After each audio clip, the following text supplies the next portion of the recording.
if somebody depicts a Jewish cross and puts a Jewish star and puts a Nazi, what do they call that? An armband. No, they put a Nazi. A swastika. A swastika. They paint a swastika.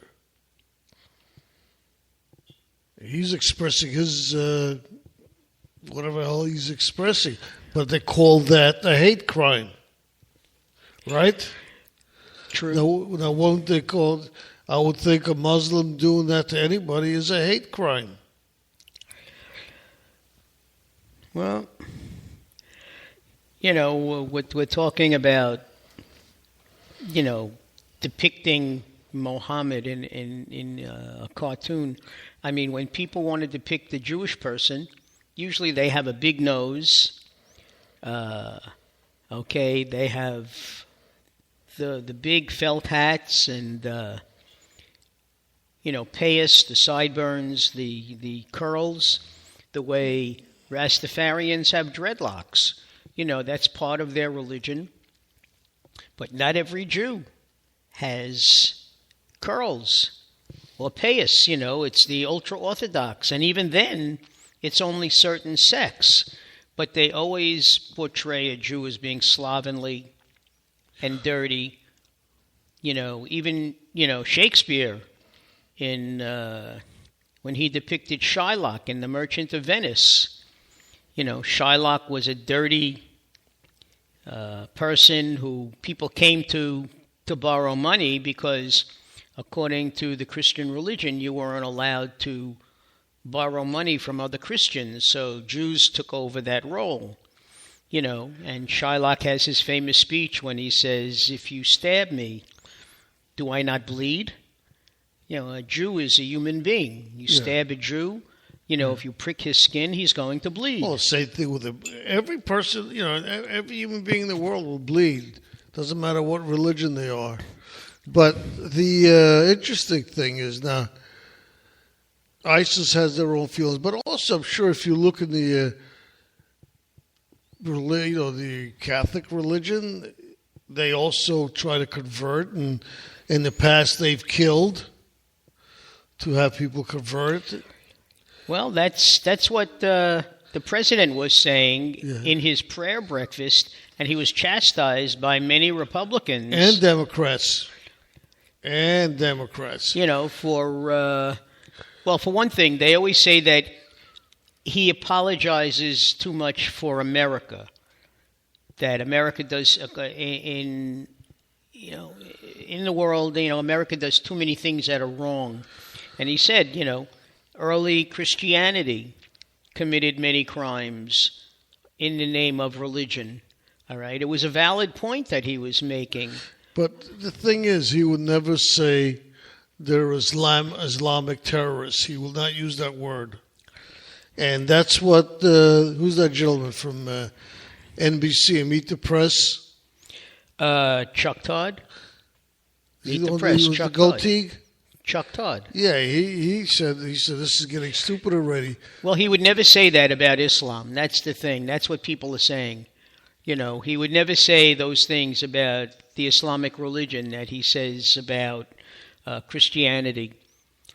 And the thing is, that I think the one religion really where they don't put people to death and they don't try to convert people is Judaism. Yeah.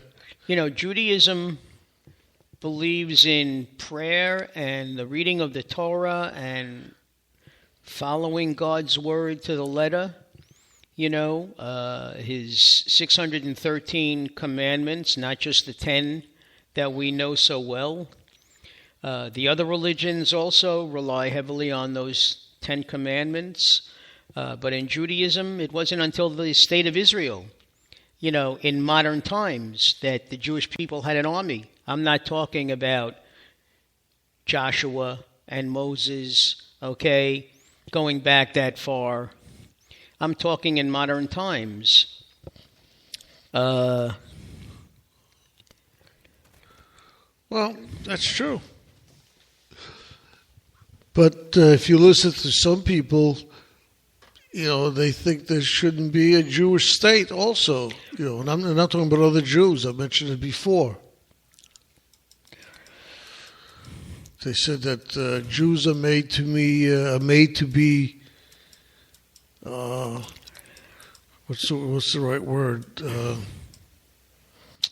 Can't think of it. Drifters, nomads. Well, that's because throughout their whole history, Jews have been wanderers. Yeah, and that's just like the plant, the name of the plant, the wandering Jew. In fact, I often joke with my daughter Robin, who lived in Massachusetts before she moved to Ohio. And she had so many different addresses in Massachusetts. Every year she'd have another address. So I called her the original wandering Jew. That was our little joke between the two of us, But, Jews found a place to stay and practice their religion for, let's say, 100 years or a certain number of years, and then all of a sudden something happened and they were forced to leave. For many years, again, back in the Old Testament days, Jews lived in Persia, which is now Iran. Jews lived in Spain before the Inquisition. And then it fell to Torquemada, who chastised and punished the Jews and gave them a choice. Either you convert to Catholicism or we put you to death. It's not much of a choice. Mm-hmm. This is why in Europe and even in the United States, some very famous people can trace the fact that they have Jewish blood. Barry Goldwater, for one. Some of the big Hollywood stars, although they may not be practicing Jews, they do have Jewish ancestry. So I'm sure a lot of a lot of Christians and Muslims have Jewish ancestry. If you really want to when you go talk down about the line, intermarrying, the big thing now is, especially in America, okay, when it's assimilation. It used to be important that Jews marry Jews, okay. Christians married Christians. Christians married Christians, and then you had intermarriages between religions and intermarriage between cultures, African Americans and whites, Latinos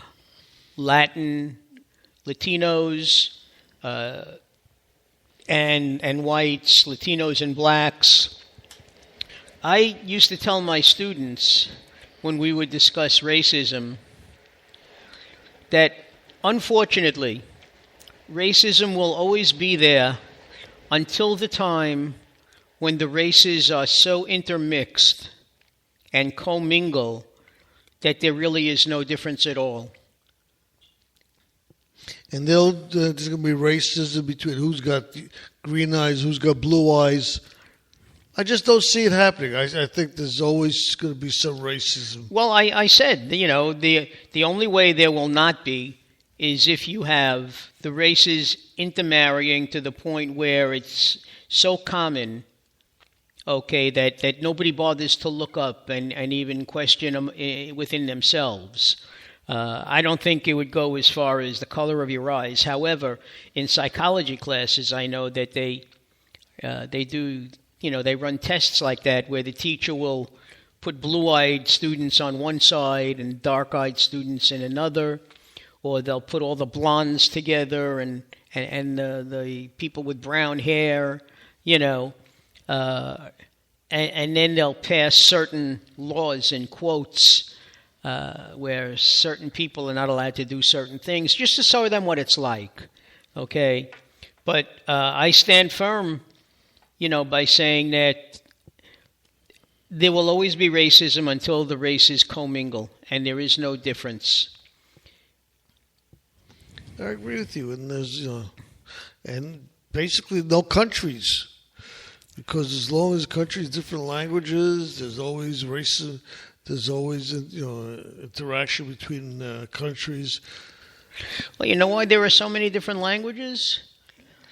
Back during the days of Babylon, when I don't know if it was King Darius, he wanted to build the Tower of Babel.